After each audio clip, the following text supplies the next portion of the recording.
Infelizmente nós vivemos uma época que parece que tem gente que gosta de ver o outro errado. Né? Eu vou esperar ele pisar na bola, eu vou esperar ele tropeçar, para que eu possa então falar, tá vendo? Ele não é tudo aquilo que ele fala que é. Parece que a gente quer que o testemunho de algumas pessoas sejam destruídos. A gente vê isso muito na igreja mesmo. Essa semana eu conversando com uma irmã, com bastante vivência cristã, uma pessoa que anda há muitos anos com Jesus, ela falou isso: irmão, tem gente que quer ver a gente cair. Tem gente que quer ver a derrota. Irmãos, que não sejamos assim, que possamos ter esse exemplo. Fiquei sobremodo alegre pela vinda de irmãos e pelo testemunho da tua verdade. Como é que você anda na verdade, velho? E olha que legal o versículo 4. Eu não tenho maior alegria do que esta, a de ouvir que meus filhos andam na verdade.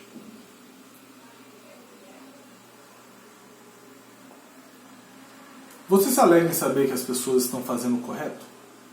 Você se alegra em saber que os crentes têm um bom testemunho? Você sabe por que isso é importante? Porque se as pessoas, se os crentes, se os membros das igrejas tiverem bom testemunho, a gente está mostrando para os de fora que o evangelho funciona. Eu não estou falando de perfeição, irmãos. Gaio com certeza tropeçava, pisava na bola. Não estou falando de perfeição, mas de um desejo em andar na verdade. Tentar fazer o certo. Quando errar, pede perdão a Deus, pede perdão às pessoas envolvidas e bola para frente. E começa de novo a viver para a glória de Deus. A gente tem que ser assim. Tá? Bons testemunhos devem nos alegrar. Quando eu vejo alguém fazendo uma coisa que está glorificando a Deus, eu tenho que ficar feliz. Glória a Deus por isso que ele está fazendo. Glória a Deus porque Gaio tem um bom testemunho. Que ele seja saudável, que ele seja próspero. E muito legal o versículo 2. Faço votos por sua prosperidade e saúde externo, assim como é próspera a sua alma dentro. A forma como a gente age fora mostra o que está dentro.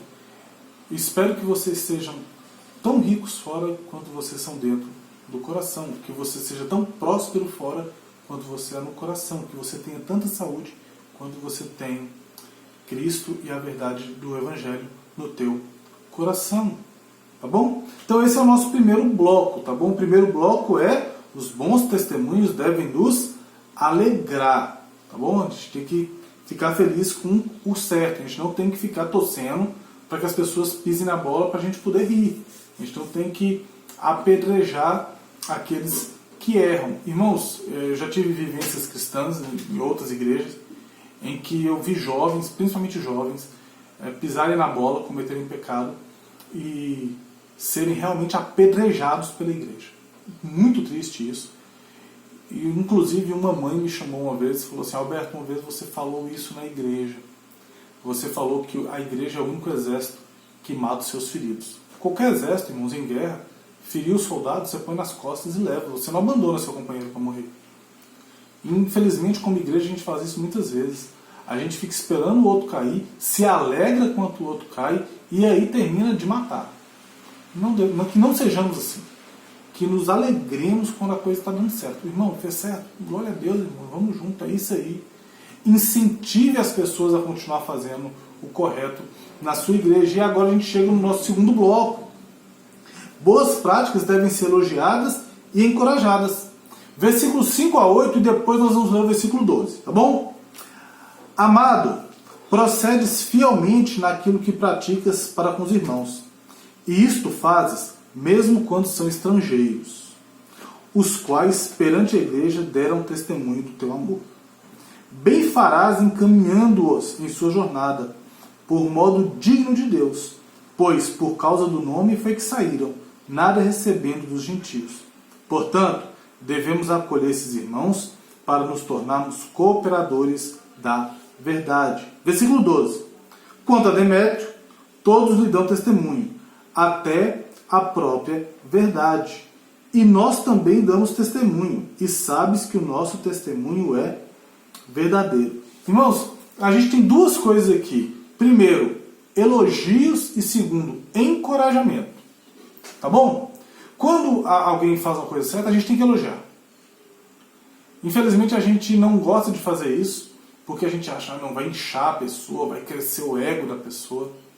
Se aquele irmão é um irmão maduro, ele está andando em Cristo, ele está tentando ser cada vez mais parecido com Jesus, apesar das suas dificuldades, quando a gente elogia, a gente incentiva a pessoa. A gente encoraja, a gente anima. Essa mesma irmã com quem eu conversei essa semana, ela falou, uma palavra de um irmão da igreja pode nos levantar. E uma palavra de um irmão da igreja pode nos derrubar. Olha para você ver os elogios, que legal. Aqui, versículo 5 até a parte A do versículo B, do versículo 6, e depois o versículo 12.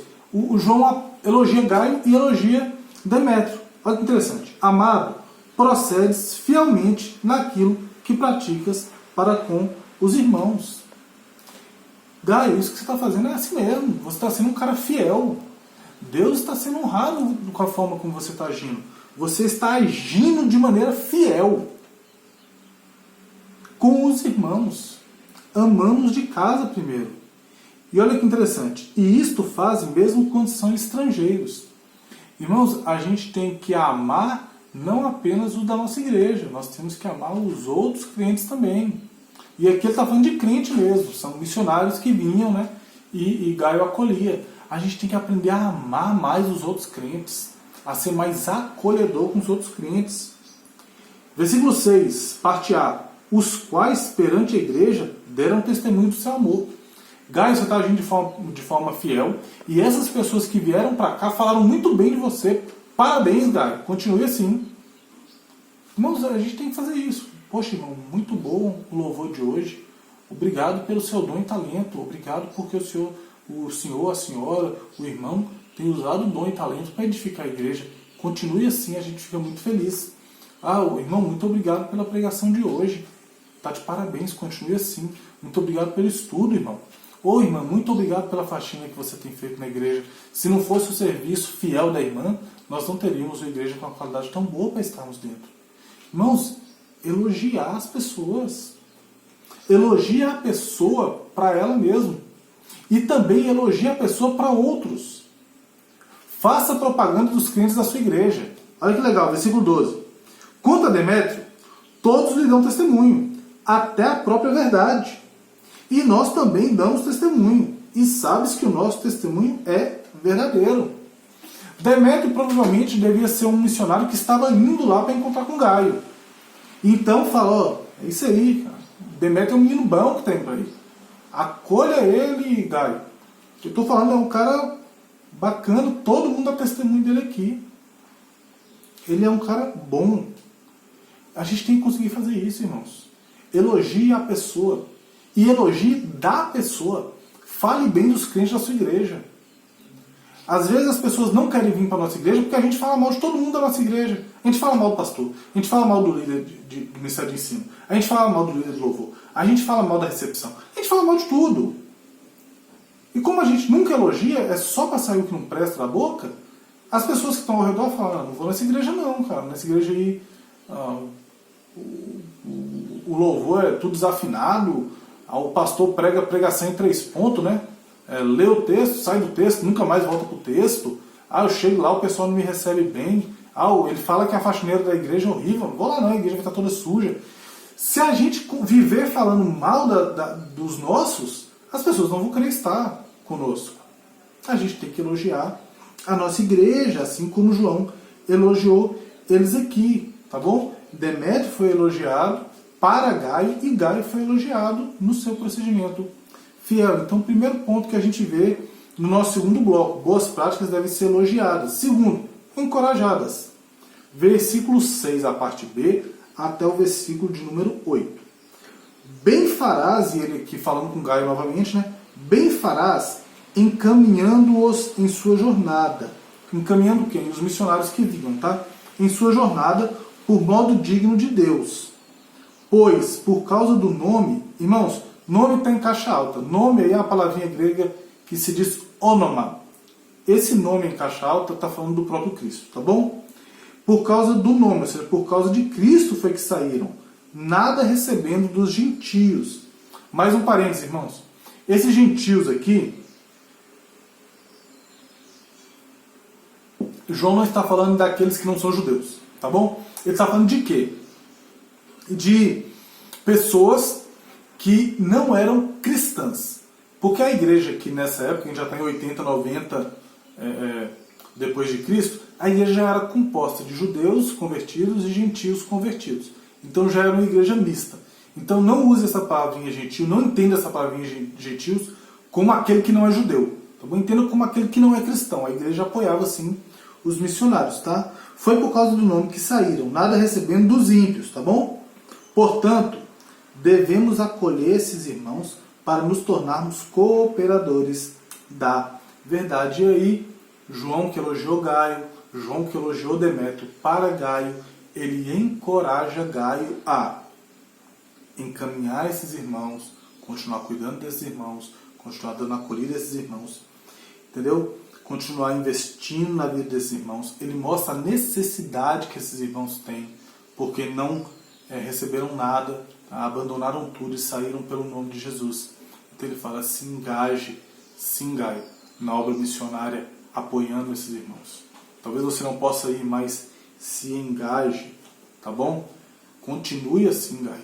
João encoraja Gaio. A gente tem uma mensagem de encorajamento no versículo 6, parte B, até o versículo de número 8.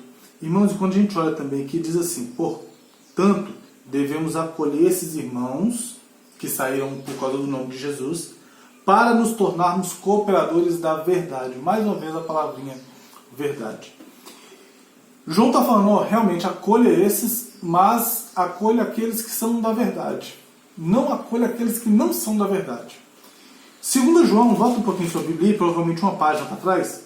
2 João, versículos 10 e 11, diz assim, se alguém vem ter convosco e não traz essa doutrina, ou seja, a doutrina verdadeira, não o recebas em sua casa, nem lhes dê boa-vinda. Porquanto, aquele que lhe dá boas-vindas, faça-se cúmplice das suas más obras. Irmãos, a gente tem que receber aqueles que são de Cristo, mas, e a gente está falando aqui de ensino, tá? Eram missionários, eram professores do Evangelho, eram pastores, eram ensinadores, tá bom? A gente tem que receber eles, mas também a gente tem que refugar aqueles que são errados. E João está falando isso com Gaio. Gaio, receba aqueles que são da verdade, mas também, cara, para você ser um cooperador da verdade, você tem que refugar o que é mentira. Infelizmente, nós temos esse problema em muitas e muitas igrejas, tá bom? E isso torna o púlpito doente. Como é que a gente torna o púlpito doente? Quando a gente deixa pessoas pregarem que não pregam a verdade. A gente está dando guarita para quem não é da verdade. E quando a gente dá isso, a gente se torna cúmplice das suas más obras, de acordo com o finalzinho do versículo 11 da segunda epístola de João. Amém? Então a gente tem o primeiro bloco, bons testemunhos devem nos alegrar. O segundo bloco, elogiar, encorajar. Elogie a pessoa, fale bem da pessoa e encoraje a pessoa a continuar no proceder fiel e a ser um bom acolhedor da verdade e daqueles que trazem a verdade. Tá bom? Primeiro bloco, segundo bloco. E agora vamos para o nosso terceiro bloco do nosso texto, versículos de 9 a 11. Escrevi alguma coisa à igreja, ou seja, para a igreja, mas Diótrefes, que gosta de exercer a primazia entre eles, não nos dá acolhida. Por isso, se eu for aí, far-lhe-ei lembradas as coisas que ele pratica, proferindo contra nós palavras maliciosas. E não satisfeito com essas coisas, nem ele mesmo acolhe os irmãos, como impede os que querem recebê-los e os expulsa da igreja. Amado Gaio, não imites o que é mal, senão o que é bom. Aquele que pratica o bem procede de Deus. Aquele que pratica o mal jamais viu a Deus. Irmãos, maus líderes não devem ser imitados. Diótrefes, ele era um líder da igreja aqui. A gente vê que ele exercia primazia entre eles, gostava de exercer primazia em cima da igreja.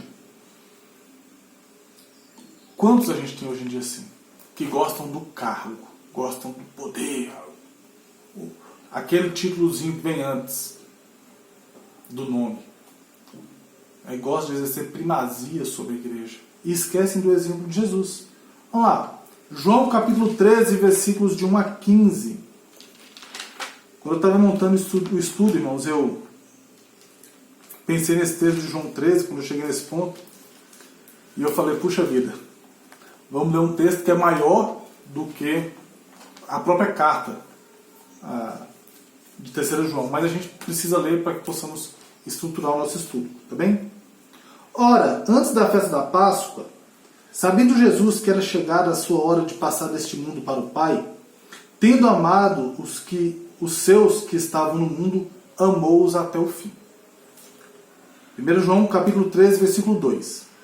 Durante a ceia, tendo já o diabo posto no coração de Judas Iscariotes, filho de Simão, que traísse Jesus, sabendo este que o Pai tudo confiara às tuas mãos, e que ele viera de Deus e voltava para Deus, levantou-se da ceia, tirou a vestimenta de cima, e tomando uma toalha, cingiu-se com ela. Depois, deitou água na bacia e passou a lavar os pés dos discípulos, e a enxugá-los com a toalha que estava cingida. Aproximou-se, pois, de Simão Pedro, e este lhe disse, Senhor, tu me lavas os pés a mim? Respondeu-lhe Jesus, o que eu faço não sabes agora, compreendê-lo-ás depois. Disse Pedro, nunca me lavará os pés. Respondeu Jesus, se eu não te lavar, não tens parte comigo. Então Pedro lhe pediu, Senhor, não somente os pés, mas também as mãos e a cabeça. Declarou-lhe Jesus, quem já se banhou não necessita de se lavar, senão os pés, quanto ao mais está limpo. Ora, vós estáis limpos, mas não todos. Pois ele sabia quem era o traidor. Foi por isso que disse, nem todos estáis limpos. Depois de ter lavado os pés, tomou as vestes e, voltando à mesa, perguntou-lhes, compreendeis o que vos fiz? Vós me chamais o Mestre e o Senhor, e dizeis bem, porque eu o sou. Ora, se eu, sendo Senhor e Mestre, vos lavei os pés, também vós deveis lavar os pés uns dos outros. Porque eu vos dei exemplo, para que, como eu vos fiz, façais vós também. Irmãos, Jesus ele é Senhor, Jesus é Mestre, mas ele se colocou na posição do servo mais humilde, aquele servo que lavava os pés dos convidados. Diótrefes não era assim. Diótrefes queria ter a primazia, queria estar por cima. Não imitemos esse tipo de líder. O que mais que o texto diz? Ele não nos dá acolhida. Diótrefes não dava acolhida, ele não acolhia os irmãos, a gente vê isso no versículo 10, e pior, ele impedia outras pessoas de acolher os irmãos. Tem gente que é ruim e ele não se contenta em apenas fazer a maldade, ele não quer que os outros façam bem. E a gente está cheio de gente assim nas nossas igrejas.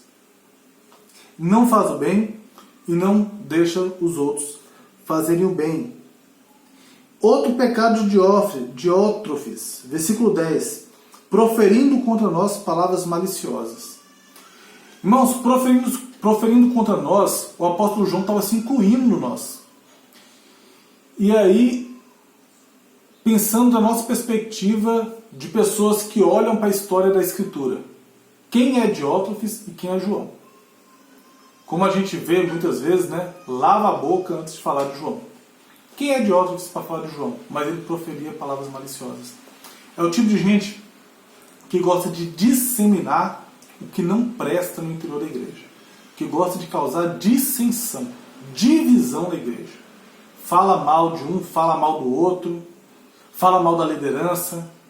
Estava atacando aqui o apóstolo João. É aquela pessoa que ataca.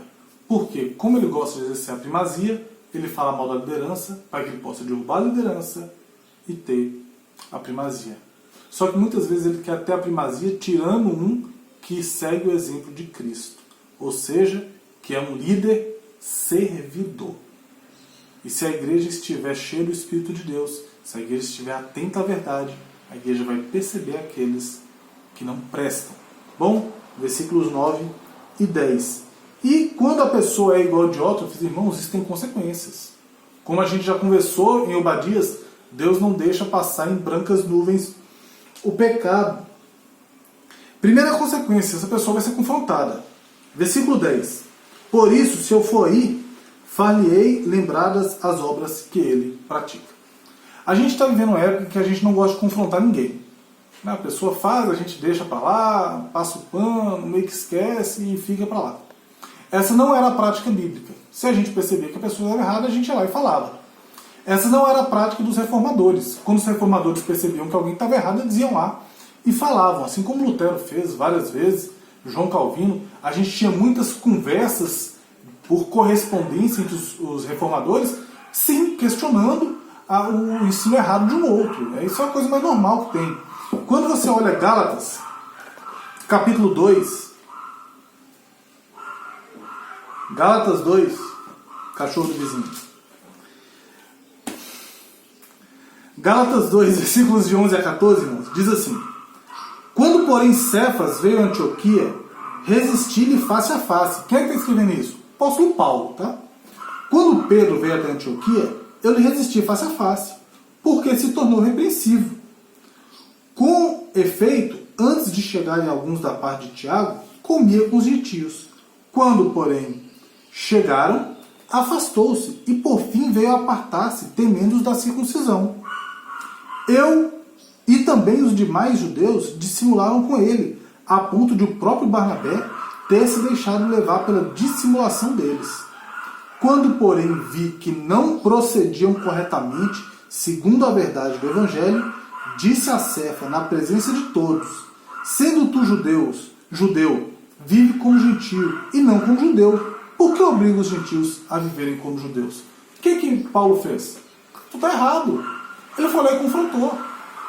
Diótrefes estava errado. Consequência que ele sofreria? Ele seria repreendido, seria confrontado pelo apóstolo João na primeira oportunidade. Só que existe uma diferença, irmãos, quando você confronta um crente maduro e quando você confronta um crente imaturo. E eu te convido a abrir sua Bíblia em 2 Pedro, capítulo de número 3, versículos 14 e 16. 2 Pedro 14, capítulo 3, versículos 14 e 16.